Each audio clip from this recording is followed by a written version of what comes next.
Kaj je lepšega kot sobotno megleno jutro, ko te ne vleče ven, pa lahko se nekaj novega naučiš. Evo, iz tega razloga sem tudi jaz rekel, bom danes posnel en video, kratek, z nasveti, ki so operativno normalni.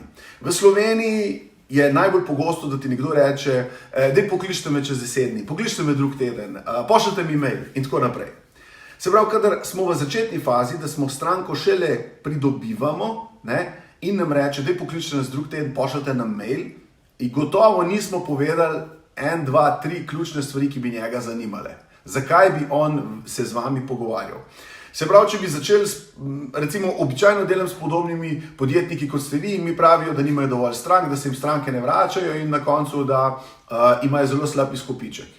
Eno od teh 3 problemov, ki jih stranka ima, vas bo prisluhnila do konca in boste takoj naredili že neko konverzacijo, nek dogovor, da se zdobita skupaj, da šele začnete razvijati biznis.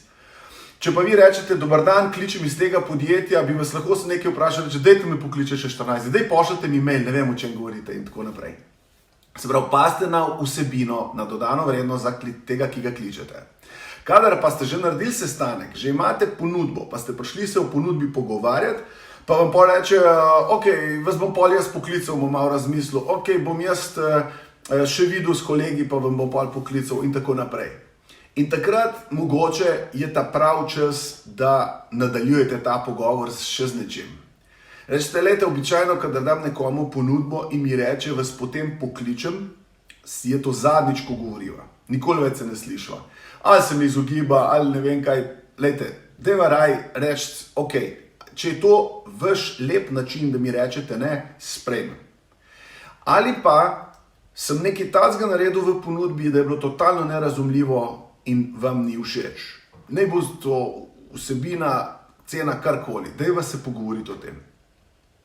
Se pravi, dosti prodajnikov takrat, ko pride v to situacijo, da mu reče, daj vas pa pokličem kasneje, ok, dobro, in potem telefon ga kliče, tedne, mesece in tako naprej. In v Slovenci smo prav res ena posebna vrsta ljudi, ko pa ful radi imamo to neko preganjanje. Ampak v vsakem trenutku, ko je rekel, dajte me pa 14 poklicati, se je dvignil nad tabo in je zdaj on gospodar.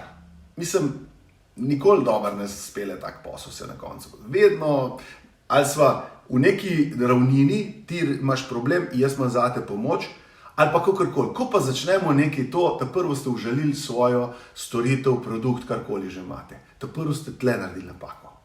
Potem pa pač, lejte, ta kupec verjetno ni vaš pravi kupec. Najte novega. Ok? 2 stvari smo rešili. Drugič bomo pa še kakšno več.